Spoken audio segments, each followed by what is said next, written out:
Good morning, gang. It is Tuesday, June 24th, and I am reporting in on duty. And I am down the same weight. I'm still 60 pounds for the year, 45 pounds since surgery. Wednesday will mark 10 weeks.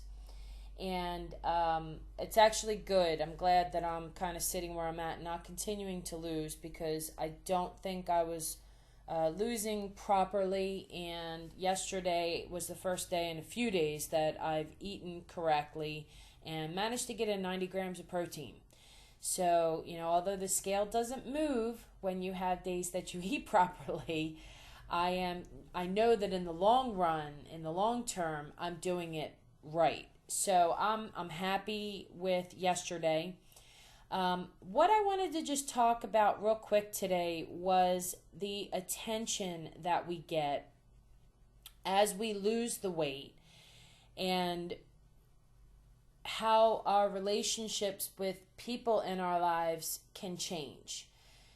About 6 years ago, went to Weight Watchers, worked out at the gym like a crazy person. I used to go twice a day, once to do weights and toning, and once to do cardio.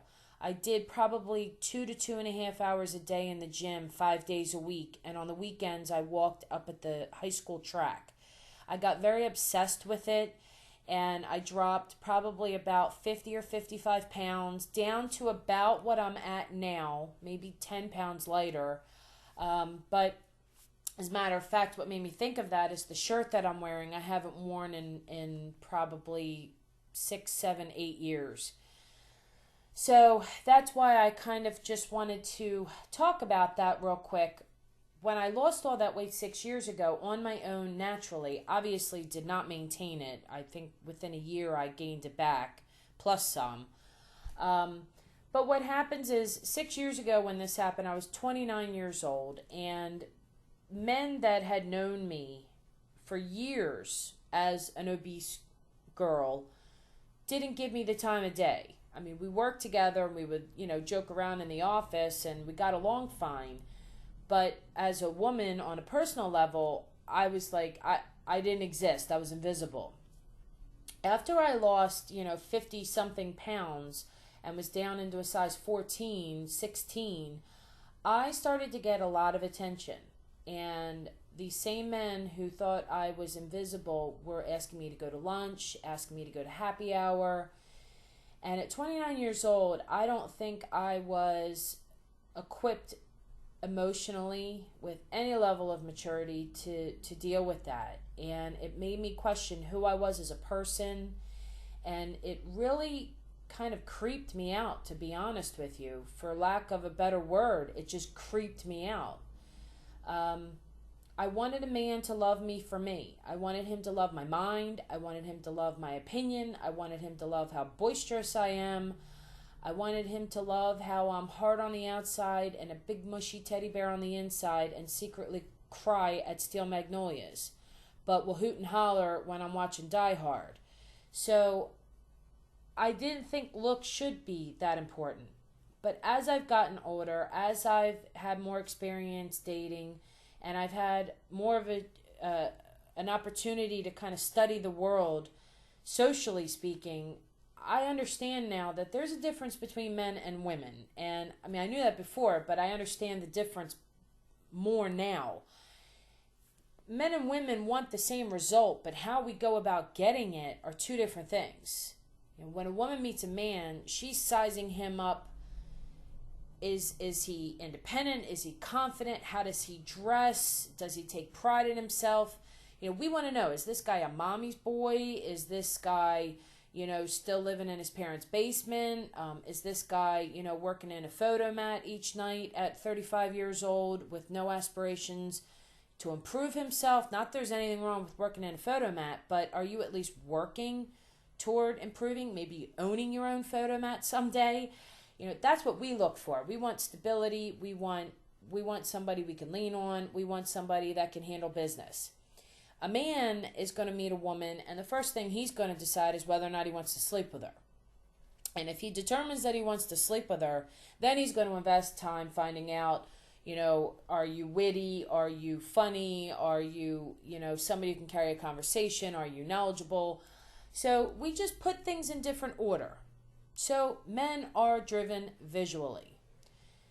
This time around, I have to say, I think I'm better equipped to handle it than I was 6 years ago. I am now at the point physically where I was 6 years ago. As a matter of fact, what I call my hot jeans, they're a size 16, but they actually fit me the way 14s fit me. But I call them my hot jeans. They look really good on me. I tried them on last week when I did my big closet purge. Didn't fit me around the middle.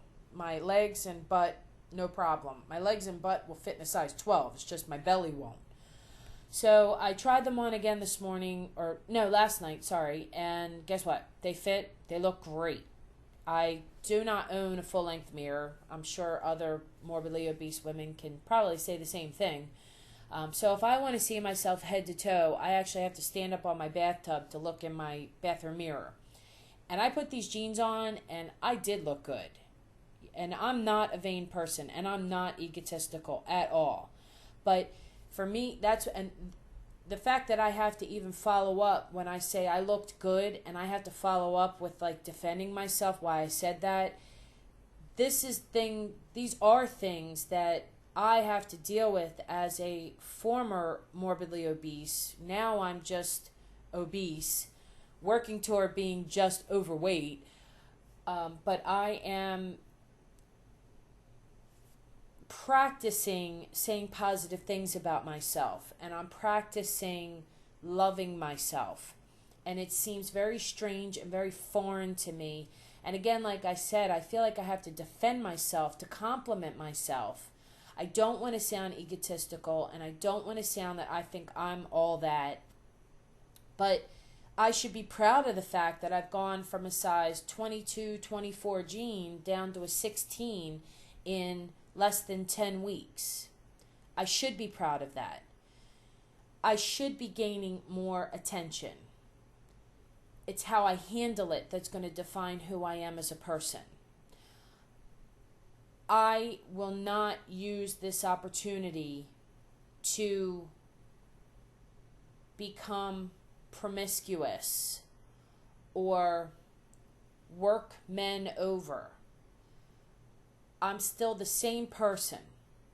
I still have the same wants, needs, and goals that I had 60 pounds heavier. If I do get more attention from men and they enjoy looking at me physically more now than before, I'm going to seize that opportunity to get to know them a little bit, because my opportunities have now broadened. Okay, I sparked your interest by looks, but now there's everything else that comes with it.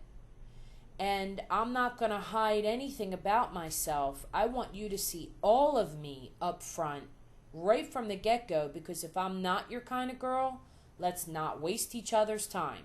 And vice versa. Okay, sorry about that. I had to take a quick phone call. Anyway, like I said, male attention that comes my way, that's new. I will definitely use that as an opportunity to get to know him a little bit better and see if he's the kind of guy I want to be with. Where it can get a little tricky with the mind is when it's men that knew you obese, that didn't pay attention to you, that now all of a sudden pay attention to you. I had that experience over the weekend. Basically, I was in eat your heart out mode.